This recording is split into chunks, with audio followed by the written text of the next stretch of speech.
Okay, sorry, let's pick up where we left off. Let's do that. You have 3 questions. So a little review from what we were talking about last time.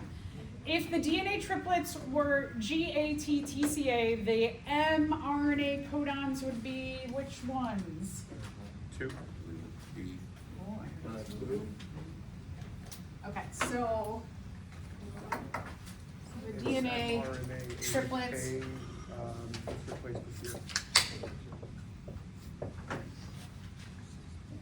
Okay, so this is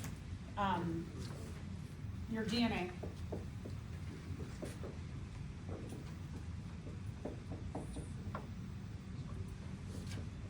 So your mRNA transcript would be the complement of this.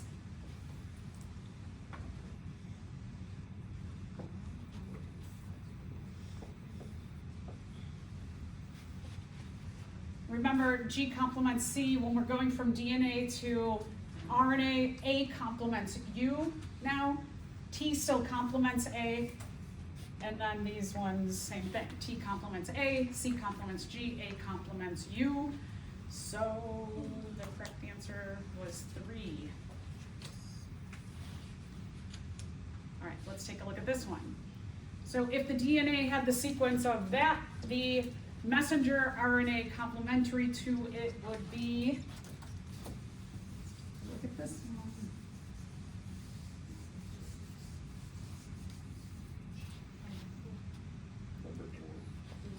Yeah, so you've got C complements G.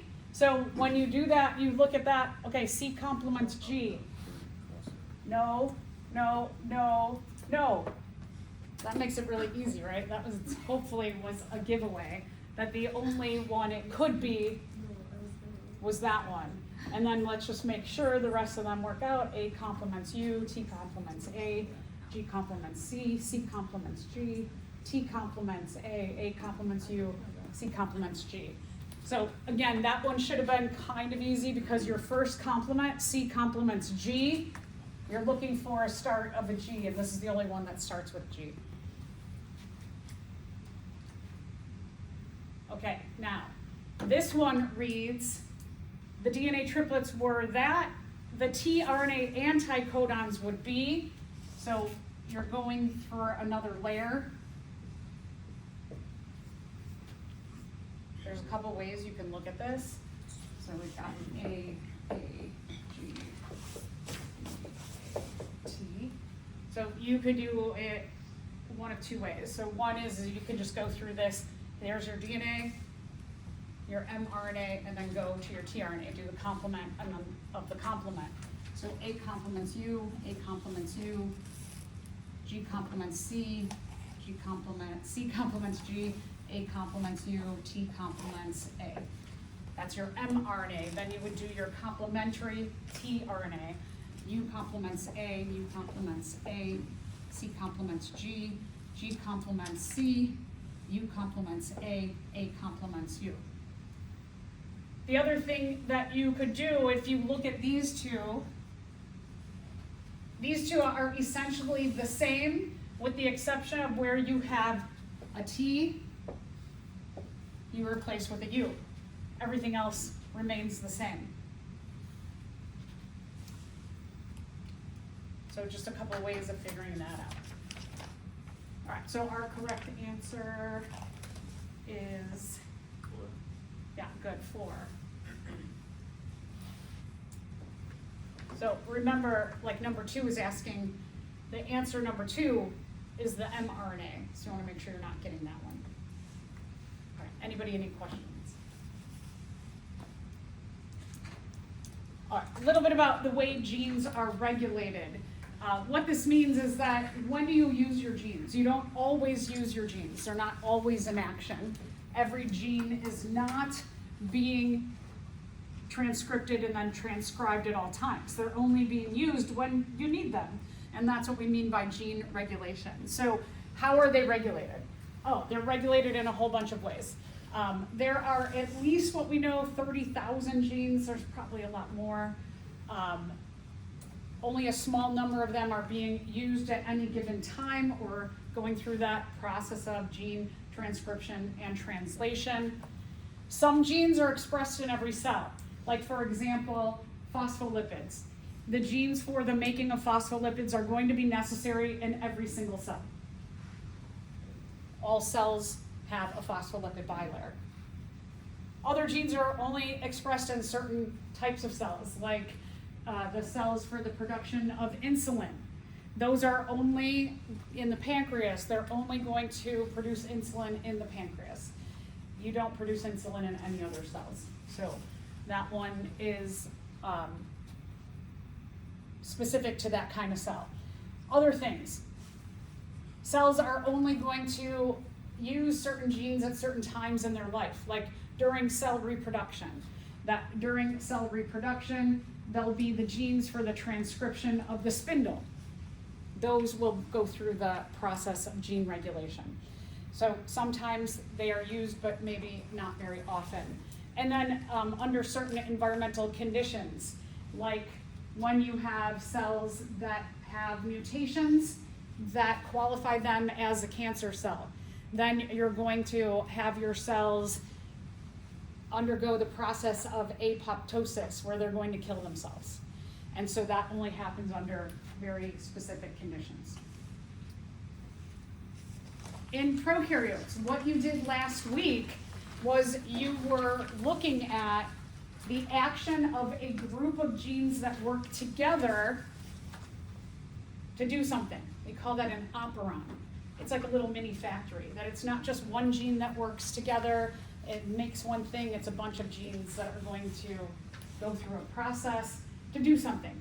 Like, for example, you were looking at the Lac Operon, and it was a group of genes that are going to help break down lactose, but only in the presence of lactose. So when lactose is around, the operon begins to work. The point of that operon is to break down the lactose that is present. But when glucose is present, so if it's just glucose, the Lac operon doesn't turn on. It's not necessary. So it's not going to produce enzymes to break down lactose in the presence of glucose. So your glucose was your control.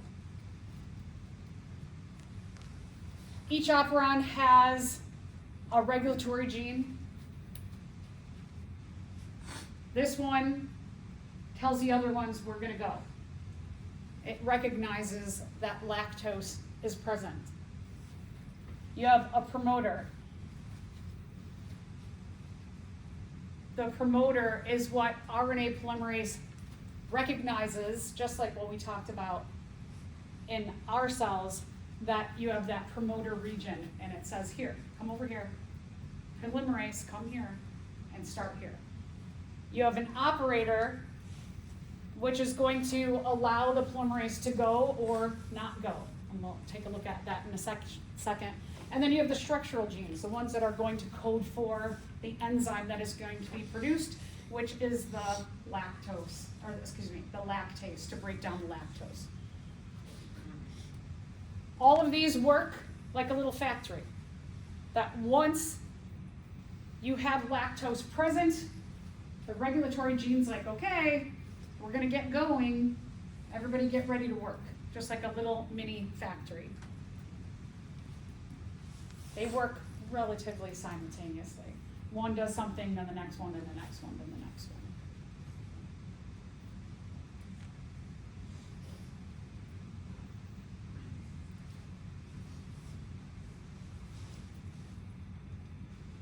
So, E. coli, that's what you were working with last week.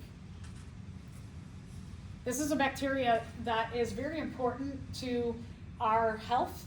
It lives in our intestines. I know sometimes we look at E. coli, you hear about it, and it can be a bad E. coli, but there are different strains of E. coli. Some of them can cause us to have intestinal bleeding. They can cause us to get really sick. That's not the one that we're talking about. When we look at our microbiome, E. coli and our digestive system is super important, and this is one of the reasons why it's important, is that it produces lactase to help us break down lactose.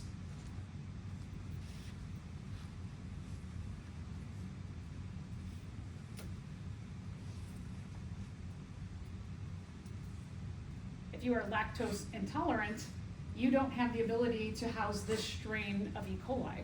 And so you don't have the ability to break down lactose. So here's an interesting thing about the whole lactose idea. Let's think about lactose in our world. We have lactose in a lot of things, right? Like milk, like cow milk, cheeses, yogurts. What else? What else is milk-based, right? Anything Butter. milk, yeah, butter. All those things are produced from lactose. Now we're seeing a lot more things of those categories that are being produced by other kinds of milk, like we have a lot of nut milks, for example, or oat milk or soy milk.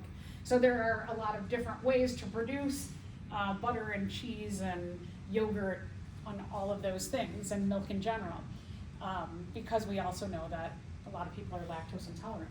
But let's think about that lactose, when we are a newborn, we need milk from who? Who as a newborn do you get milk from typically? The mom. The mom, right? Okay. So when we're talking about lactose, who does a lot of our lactose come from? What animal? Cows. So the lactose that we consume comes from cows. Are you a baby cow? I hope not. I think we all know we're not baby cows, right? So you are consuming, as an adult human, Homo sapien, you are consuming the milk for baby cows. That's kind of weird, right? That's the way we have a lot of our foods are based out of. So a lot of people are lactose intolerant genetically because we're not really made to drink the baby's milk of some other species. And especially as adults of our own species, that's really weird. Okay, so being lactose intolerant is actually normal. Being lactose intolerant is the mutation to it. We shouldn't really be consuming lactose. So, anyway, the Lac Operon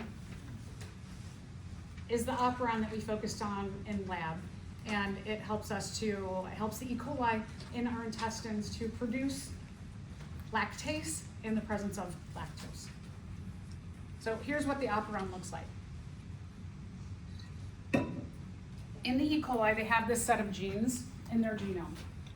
They have the repressor protein, the promoter, the operator, and then the genes that code for the production of the lactase.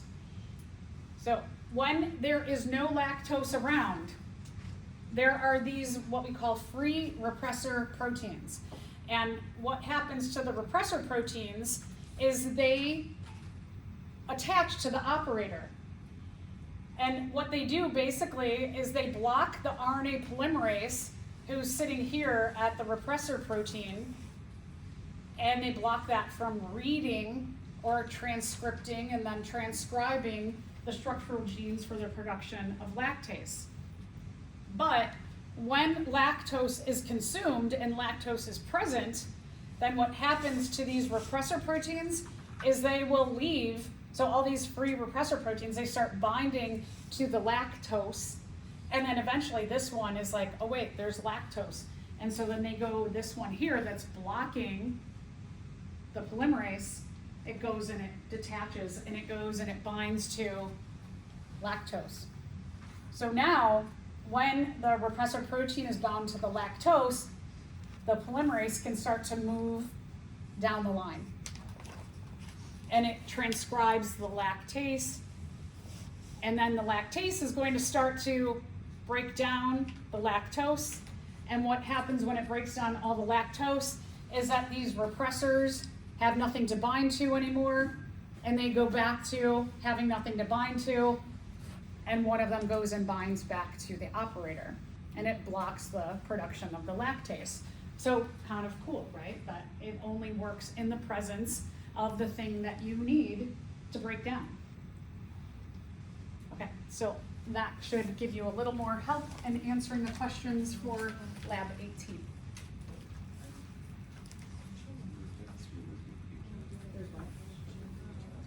Oh, we're going to skip the gene expression, those 2 pages, or 2.5 pages. So skip the next 2 pages and go to biotechnology. All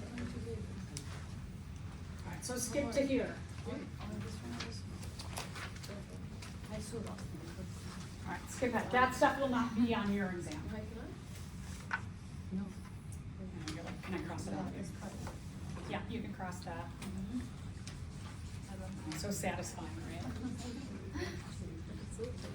Okay, so now we're going to talk about all the wacky things that we can do with genes. This is just a little like tasting of what's out there. There's so much going on. So biotechnology. Biotechnology is using B-I-O, living things, for our own uses as humans.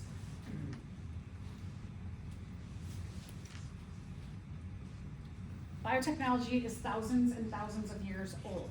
That we can look back at anthropological data of our old human ancestors, and we can find that they did things like made bread, made beer, made wine. They selected for certain kinds of plants and animals that would yield better food products for them. And so they used living things for their own benefit. And we see that, again, we can see that for thousands and thousands of years. By simply just mating like this plant with that plant to get better offspring, that was utilizing genes. They didn't even know what genes were, but they were taking the good traits of 2 different organisms of the same species, mating them together, or self-mating one organism for the good genes, the good traits that they had to give them better food products. We now can do it on a like greater scale. We can actually go in and chop out genes, like what I talked about at the lab today. We're going in and we're chopping out, or we have already chopped out a gene for bioluminescence to glow. We're going to stick it into bacteria. So we can take genes from one organism and put it into another. That's how like advanced we are with what we're doing. So a bunch of other examples. This is, today we're talking about in lab, genetic engineering. We are engineering genes. A whole huge field of study. You can go to graduate school for genetic engineering. We're going to also use recombinant DNA. Take the DNA of one organism, combine it with another. They can take the gene for the production of making insulin and stick it into a bacteria. So take one of our genes, stick it into a bacteria, and as the bacteria live their life, they pump out insulin. That's how we get insulin today. We can analyze different DNA and proteins to see, are they a mutant form? Are they beneficial? Are they not beneficial? We produce a lot of our things that we find in the grocery store. There's so many organisms that are genetically engineered in our grocery stores. We can produce safe and effective vaccines. You saw how fast the COVID vaccines were pumped out. That was a super unique thing because they limited the amount of human trials that were done. We'll see. Okay, so genetic engineering. Genetic engineering is taking genes and adding them, subtracting them, or deleting them. So you essentially are forcing mutations to happen.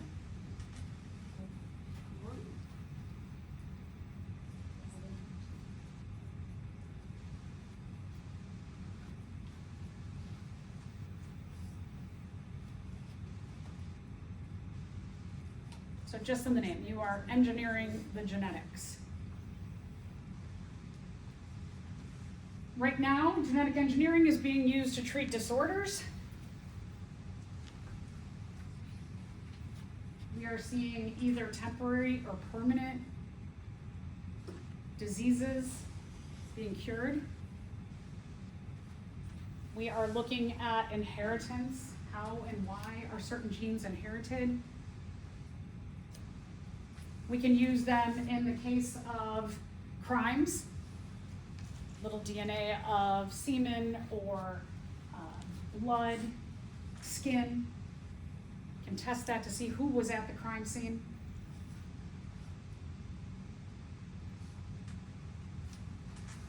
We can alter our food crops to be resistant to insects so that you can get better yields of your food.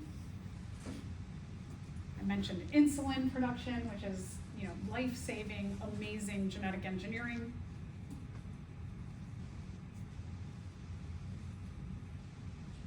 The one thing that we are not doing is we are not making humans with desired traits.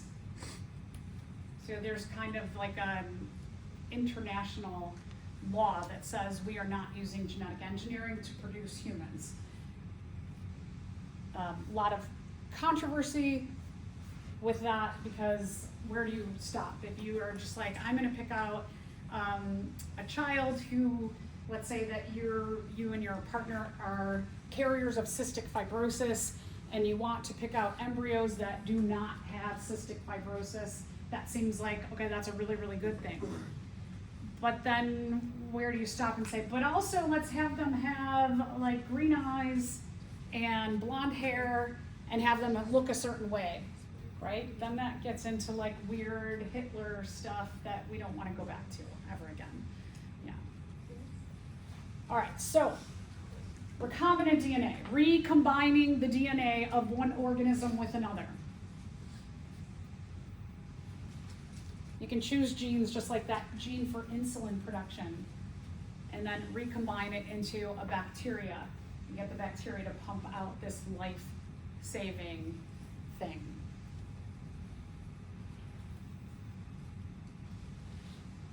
The way that the gene is cut out is through an enzyme called a restriction enzyme. It restricts the genome to a certain section to cut out. You know exactly what genes you want to cut out. DNA ligase is going to take that gene or genes, that set of genes, and glue it into the organism, the second organism, in a certain place. So restriction enzymes cut, DNA ligase glues into the new organism. So here, for example, we could have what we call the BT gene. And the BT gene is a gene that will kill insects. You think, why would you want to do that? Well, we could take that gene and we could stick it into a plasmid. And if you remember, I mentioned a little bit about plasmids at some point, that bacteria, or prokaryotes, a bacteria is a prokaryote, they have a main circular chromosome called a nucleoid, but they also have these little tiny pieces of DNA that float around in the cytoplasm that are called plasmids, and those plasmids can be shared amongst different species of bacteria. So this is a lot easier to utilize a plasmid when we're working from one bacteria to another. So the BT gene for the killing of insects, and what it does, it actually dissolves their digestive system, it attacks their digestive system.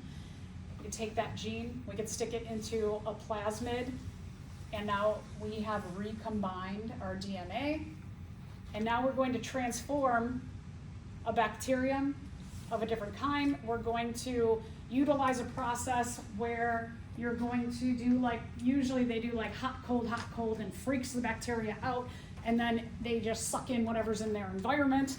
So they suck up this plasmid, and then you take that bacteria that's been transformed and you infect your plants, like corn, for example.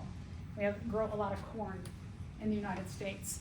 And so the BT gene eventually makes its way into the plant cell.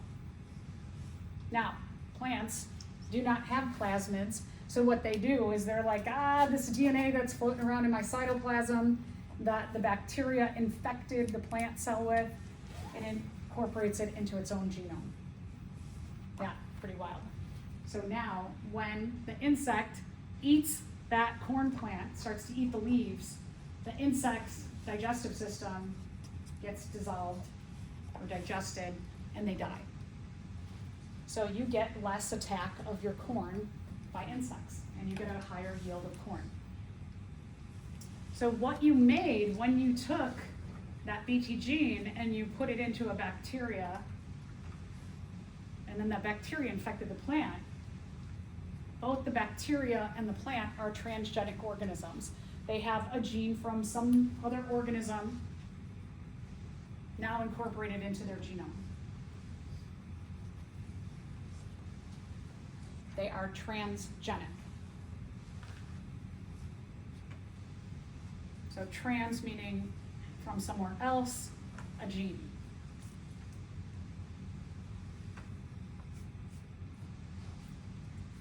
The way that you did this in bacteria is what we call transformation. You transformed the bacteria by sticking the gene that you wanted, that Bt gene, by getting it into a plasmid.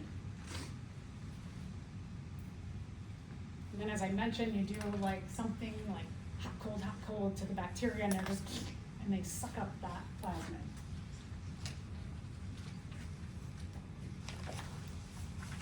You can also they insert it purposefully. There's different ways that they can do this.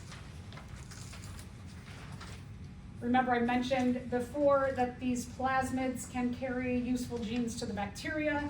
The bacteria can share them.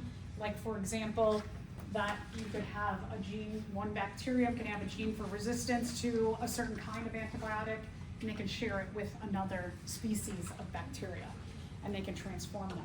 So transformation is not just a genetic engineering thing that we can do, but it's a natural thing out there in the world that bacteria can transform each other as well. Okay, so transformation can happen via plasmids. So as I mentioned before, that bacteria can share plasmids. The other thing is that we could put some fragments of DNA in the environment of bacteria and then subject this bacteria, again, like I said, like hot, cold environment, and then they suck up this fragment of DNA. And because it's not a plasmid, they're like, well, this piece of DNA, we should incorporate it into our nucleoid region or into our genome. So let's take a look at this question. Which of the following results from inserting foreign DNA into an organism to produce a new gene combination? What was that called? Good, yeah, recombinant DNA. That we have recombined the gene from one organism into another. We can take a look at DNA profiles. A DNA profile is also known as our fingerprint. Just like your fingerprints are relatively unique to yourself, we can look at certain areas of our DNA within our cells and we can say, this is this person, that is that person.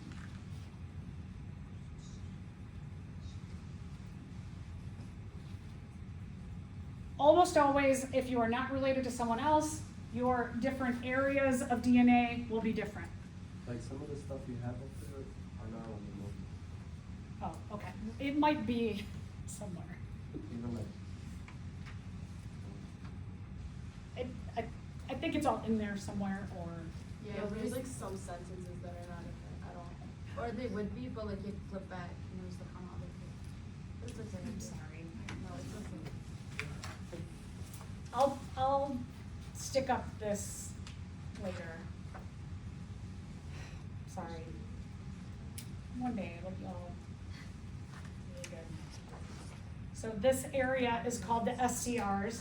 They're short tandem repeats, and it's areas of your genome that repeat over and over again. These areas we look at in every person, and there's a few different techniques of doing this, that they'll look at everybody's STRs in this region and maybe like could be 7, could be 10, and we see how they differ or how they're alike to see who they are.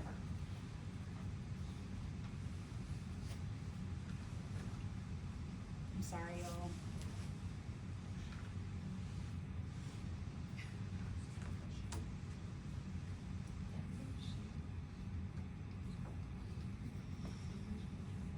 So one area, if we take a look at one area of a person, and we would look at this area for every person, but this person in particular has 4 nucleotides that repeat over and over and over again. So AGAT now, and then AGAT with the complementary TCTA. So let's say that in this area there's, what do they have, 8 repeats, that let's say one of your siblings has 4. Your sibling has 4 AGATs, and then they have 4 that are unique to them. And so it can tell us, because they have 4 of your 8, that you are probably related somehow. So let's think back to coding and non-coding portions of your mRNA. The non-coding portion of your RNA, your mRNA, or your gene, what is that called? Was that the intron or the exon? Good, intron. The introns are non-coding. Remember that the exons are the coding portions because they exit the nucleus, they go to the ribosome, and they get transcribed. So STRs are introns. They're a non-coding portion of a gene. As I mentioned, there's like different techniques. Some of them will look at 10 to 13 regions. There's also what are called RIFLIPs. They're another kind of portion that another technique of DNA fingerprinting uses. So sometimes they use the STR regions, sometimes they use these RIFLIPs regions. So there's a few different techniques to do this. Let's say you go to a crime scene, that you become a forensic investigator, and you go to a crime scene and you are picking up, you find a hair. And one hair, you've got, at the end of it, you've got a follicle cell, and that's all you have, is you find one hair with one follicle that you can use. And so if you go to try and do the DNA fingerprint with that one follicle cell, and let's say you mess it up, well, you have nothing left, right? Your DNA is all gone because you had one cell. So what you would do with that one follicle cell is you would use a technique called PCR. It's called polymerase chain reaction. It is essentially a photocopy machine for DNA. That forensic investigators will take the DNA that they find at a crime scene, and then they'll use this PCR technique, and they'll make a whole bunch of copies right away. So kind of cool that you can, just like our own little paper photocopy machine, you can photocopy your DNA that you find. That way you protect your DNA sample right away. You make more of your sample. Again, I'm sorry. I started revising this whole section and clearly didn't revise it all the way into your No, you're notebook. good, everything's good. No, everything's good. Yeah, Okay. now everything's We're good right now. Once you have your copies of your DNA, they will use a technique called gel electrophoresis. Or it looks like I don't have things highlighted for you. It's okay. I have a lot of work to do over the break. Thanks for your patience. Gel electrophoresis is the technique from which you get your DNA fingerprints. This seems like a very, maybe like advanced kind of biotechnology, but people have been using this for 50 some years. So it's been around for quite a while. So you use, it's like Jell-O, like a clear Jell-O, and there are little wells or little like holes that are rectangular in shape. And you use a micropipetter, like a really tiny, it's a pipette that can suck up very tiny amounts of liquid. So the DNA goes into a liquid, you suck that up, you put it into the wells. The DNA fragments have a slightly negative charge. They have a little bit of polarity to them. And so the piece of jello that you're putting the DNA into the wells, it goes into a water chamber, and you have electricity where you put negative and positive on it so that the negative DNA moves towards the positive side of the electricity of this whole little contraption.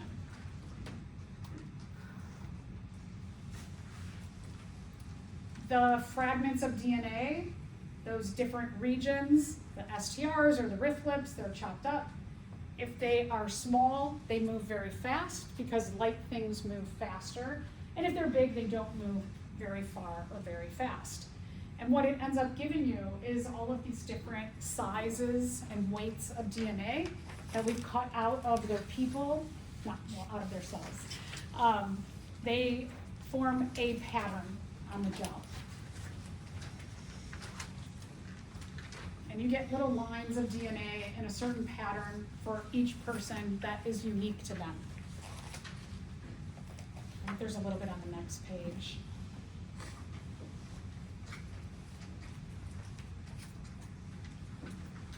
So on one gel, you could put like 5 different people's DNA or 8 people's DNA, and you can compare them and see from the DNA you found at the crime scene to the suspects. You can put them all on one gel, and then the suspect that matches the DNA at the crime scene means they were there. Doesn't necessarily mean they committed the crime, but unless you're talking about like rape and semen, then that surely would have a different meaning. The DNA is clearish. Remember last week you looked at DNA and it was kind of like whitish in color? Well, so is the jello that they use. And so you have to dye your DNA fingerprint. They can do this in a couple ways. They can use just like food dye, essentially. Or they can use radioactivity and mark the DNA. So we can do that in a couple of different ways. This will highlight all of the different STR regions or riflip regions. It'll give you a specific pattern that you can see.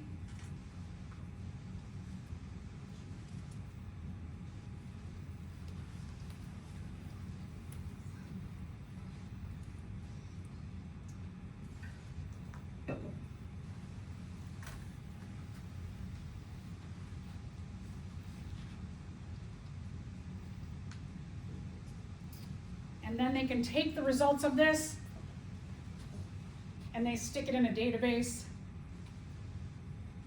There's different databases. Some are like city databases, state databases, federal databases.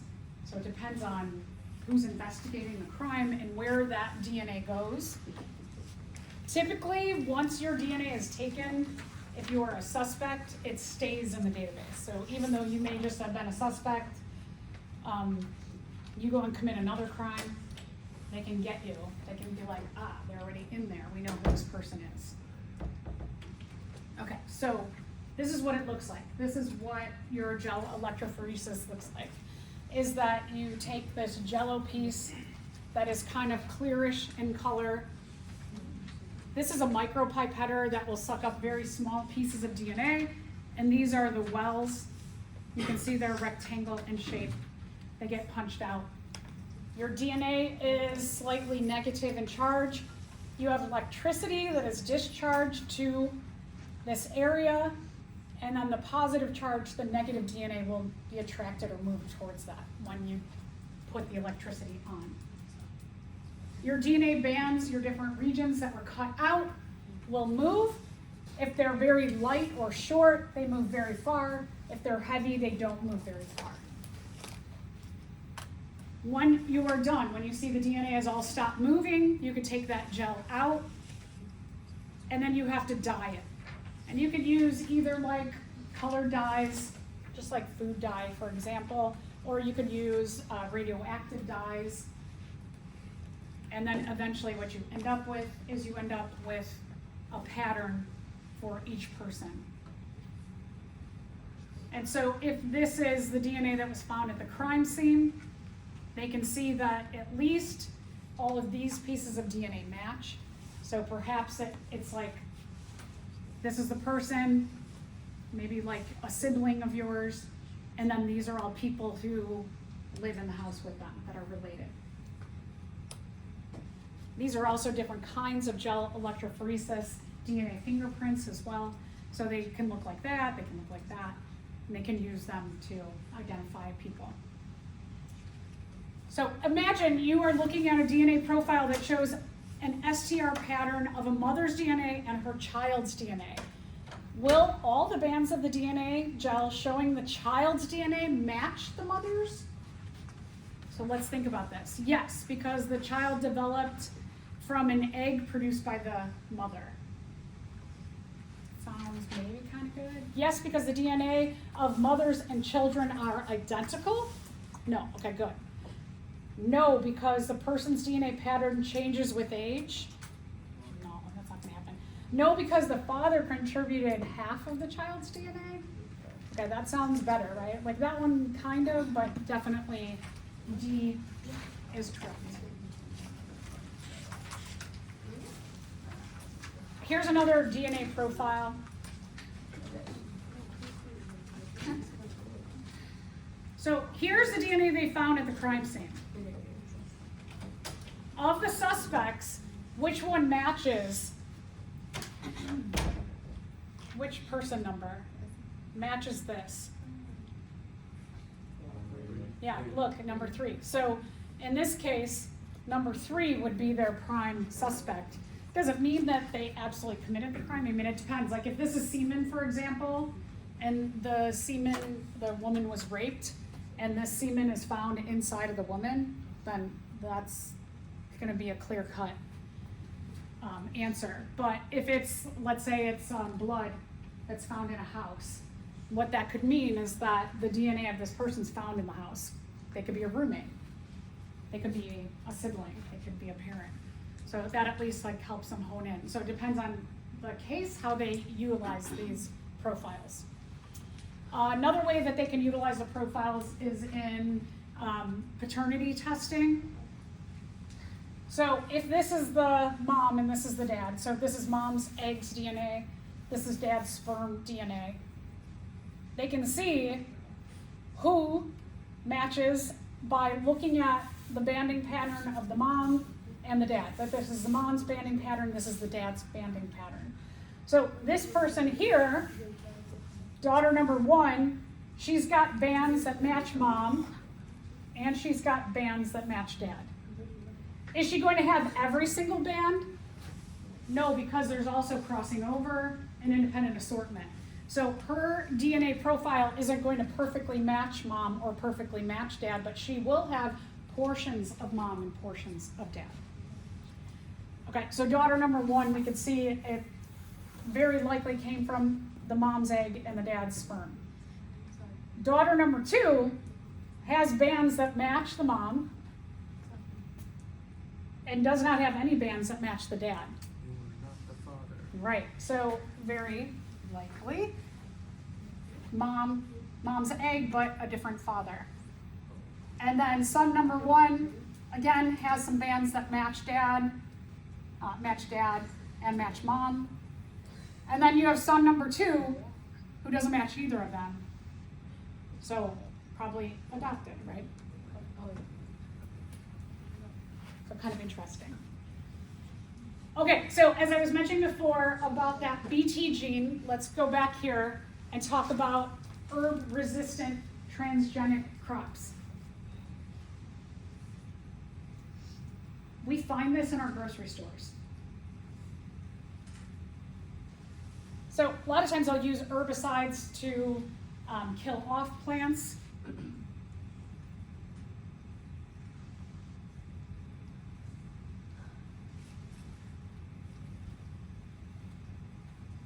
So what happens is that you can put a gene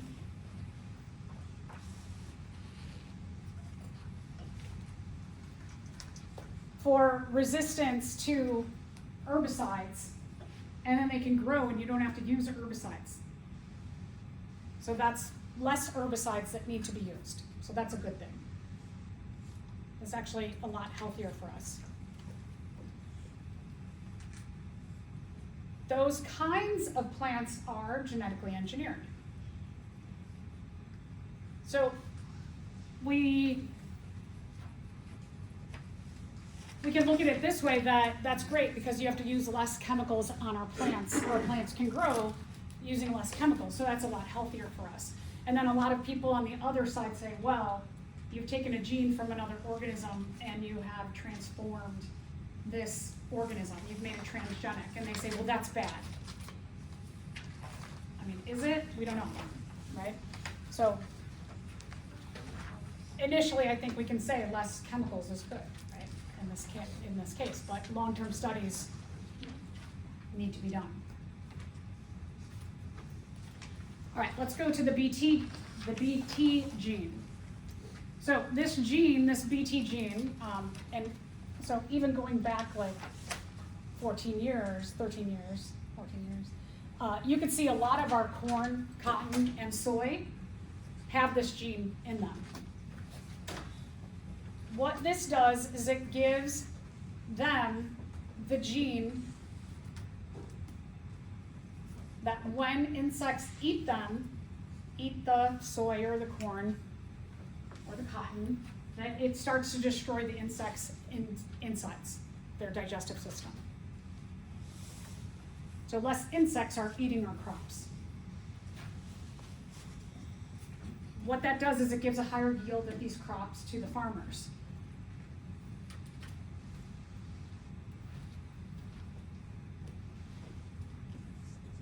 It's called the BT gene because it comes from a bacteria called Bacillus thuringiensis.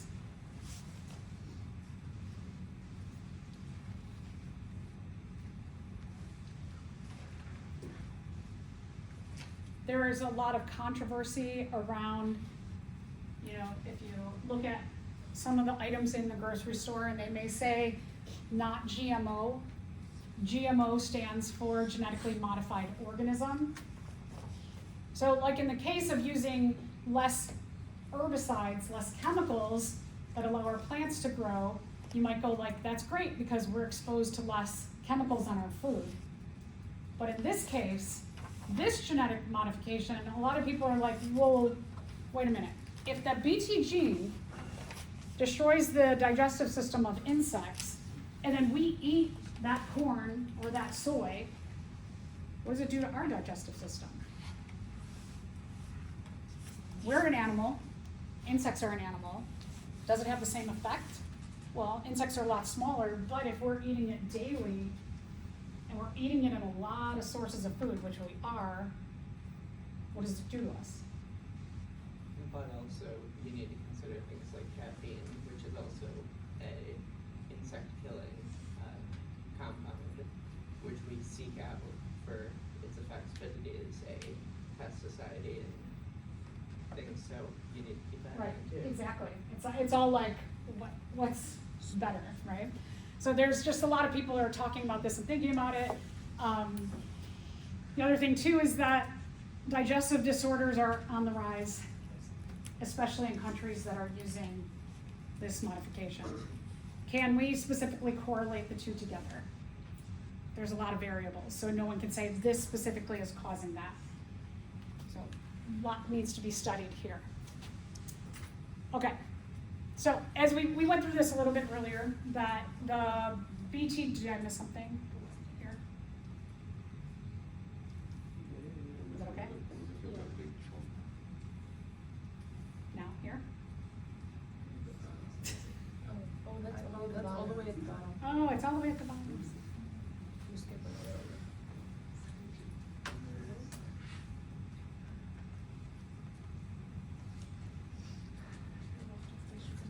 We might get to that other stuff. I might have skipped that part. I don't know. million I'm sorry's, y'all. Just have to say. I have a lot, go back. Cross it out. Oh, yeah, well, let's see. I don't know.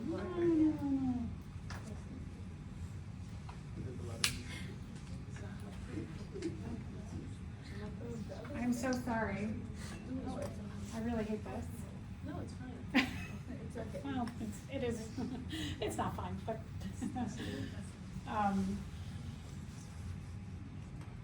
okay, so, what do I think about this stuff?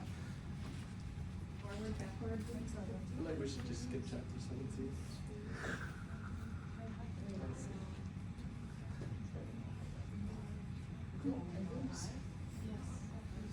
Wait, can you go back to the last slide, please? Yeah, wait.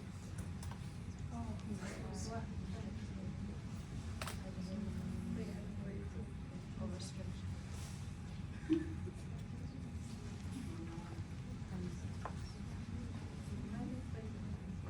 Okay, well, this continues on, it looks like, Yeah, you just keep. and then it doesn't. Then the plant, okay. It's the stuff talking about inserting stuff into yeast so that the yeast can replicate, express the gene, create more of the plasmid. I don't know, what do you mean like this? Use that plasmid. You are. I have It's a pretty awesome. little bit of looking into this stuff in the past. Wait, so we follow. It's fascinating, This is a clear cut, like, this is insertion mutation. Yeah. Do it. Do it. Yeah, Yeah. sorry, yeah. I shouldn't make modifications It's okay. when I don't know, I thought I double checked this. Do you make these books? Yeah, I do, yeah. That's cool. And then when I modify it, I have to make sure I change it in the PowerPoint and in the book. Oh. And then sometimes I get on a roll and do the PowerPoint and I forget to do the book. So, as I talked about before, that this gene is in a lot of our food, so I already talked about it. Okay, and I went through this. I went through that. Okay, so, one of the things that they're trying to do to make this gene not go into like organic food, for example. So like if there's an organic farm next door, do I have this? It's on the Yeah. next page. It's on the next page, thanks, Ceci. It's on the next page. It is on the next page. Wait, let me see this.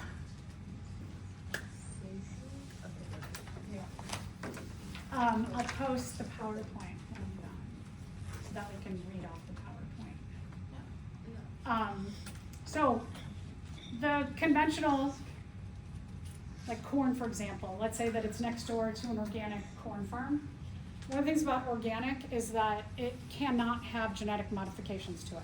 So that food is not genetically modified. But if it's both the same species of corn and one is modified and one is not, the modified one could, as they produce flowers, the pollen could blow onto the organic corn and could insert itself into the organic corn. So what they are proposing is that any of these modified organisms, that they make them also sterile so that they can't modify like organic corn. Now, this has been the crazy that some of the big companies like that produce these genes, like the BT gene, for example, because they want to put any farm around them out of business, they will, and because this has happened where their gene has ended up in, like, even someone, if they're not organic, they're just growing corn, the gene has ended up in other people's corn, they've sued them for stealing their gene. But they didn't steal it, it just blew onto them. And they're like, well, you're selling our product. So you're stealing and selling our product. And they put all of these small farmers out of business. There's a whole, like, there's documentaries about this. It's really insane.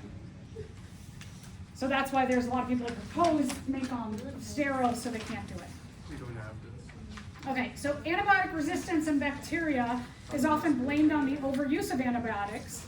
Bacteria help to make the problem worse because their ability to pick up resistance from the environment. What process do the bacteria use to accomplish this? Okay, so not transplantation, but transformation. All right, gene therapy, you got gene therapy in your notes? Yeah. Yeah? Are we doing It's the on vaccine one? the next page. It's though. on the next page. But we skipped we skipped vaccine bananas. Oh, vaccine, oh, I know I have that. Let's see, let me find vaccine bananas. What did I do, John? Oh my goodness.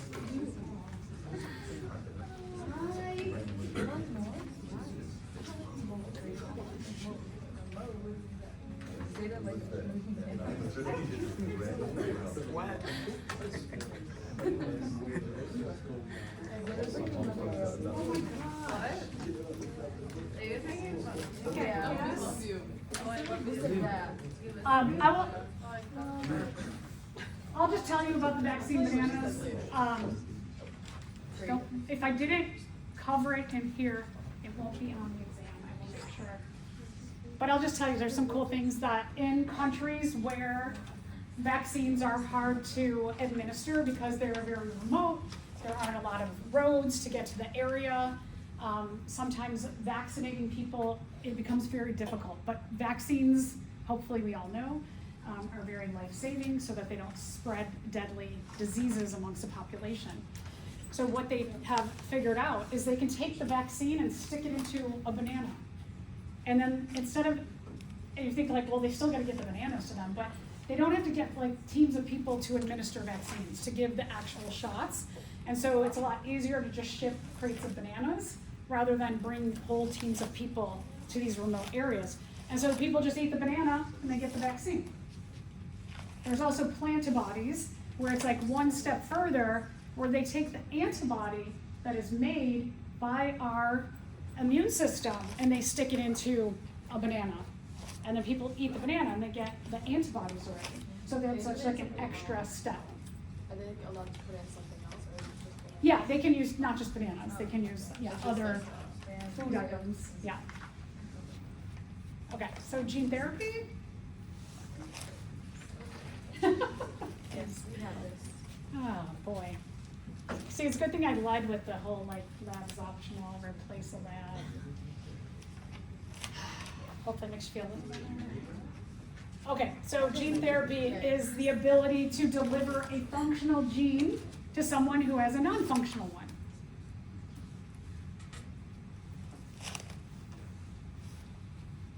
The problem, yeah, next page. Yeah, I think it's that page. Right? No. Yeah, we're doing the same. We're thing. good. We're 279. 279. 279? Yes. We're on track, we're good. Well, okay, everyone, I have it right. All right, so this is like cool stuff that they are finding cures. There's a lot of challenges with this, is that it has to be delivered to not just like one cell, but a lot of cells. And so sometimes the delivery of the genes, like for, I don't want to get to that, so sickle cell anemia is one that they are using technologies to cut out, yeah, no? Faces. It's on the next page, guys. Oh my gosh. What did I do? I seriously was on another planet. Oh, wait. It's okay. Yeah, so treatment of cystic fibrosis is not here.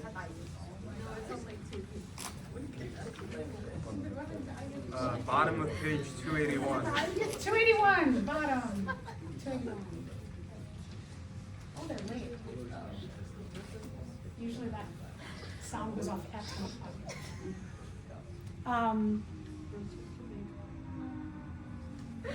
That's just, that says it all, right there. But the alarm just went bad too.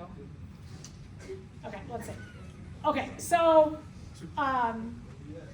the way that they can detect if someone has sickle cell anemia or not is to look at, as I mentioned before, reflex which are just little like differences between people essentially in their genes. And we can tell if somebody has sickle cell anemia or does not. Is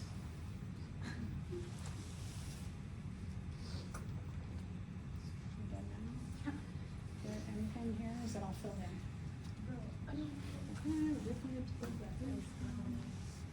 Sickle cell anemia is caused by a point mutation. So this is what you're filling in. So this is a very simple mutation that causes a really big problem, which is, yeah, it's here, sickle cell anemia is caused by a point mutation. Because it's a point mutation, it's easy to detect, and it seemingly is easier to treat. They have actually, just like really recently, it's been in the news, that there have been some people who are showing good progress in being cured of sickle cell anemia. Now they're waiting to see, does it stick?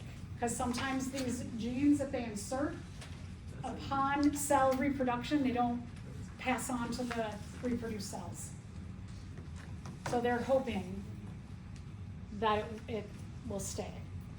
So there is progress being made. They use gel electrophoresis. I think it's just the one thing, good, to look at the banding patterns of someone with sickle cell or not.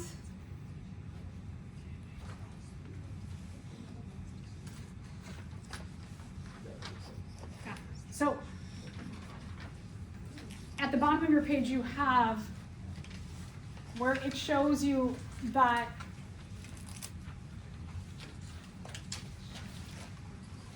someone with sickle cell will have one big piece, and someone who does not have sickle cell has one small piece. So it's pretty easy to see the difference between the two, is that this is a person with sickle cell, this is a person without sickle cell. Just really like simple identification. Also then looking to cut out the portion of the gene that gives them sickle cell. So again, here is someone who has sickle cell, someone who's heterozygous, they have the normal condition, they carry the gene for sickle cell or sickle cell. So thinking about this, what they can do is cut out the gene. Someone who's heterozygous, so here's one thing that's really unique about this kind of inheritance, is that someone who is heterozygous for it, because they carry the gene for sickle cell, this is not a pure complete dominance issue, but in times of stress, this gene gets activated. And so they do show symptoms of sickle cell when they're really stressed out. So carriers are one of the more ideal candidates for cures of this disease, because if you cut this out, you still have the genes for the normal condition. However, a person who has sickle cell, you cut this out, they don't have any genes for the normal condition. So not only do you have to cut this out, but then you have to add these genes in, or those portions of the gene in. So they are seeing a lot more progress here.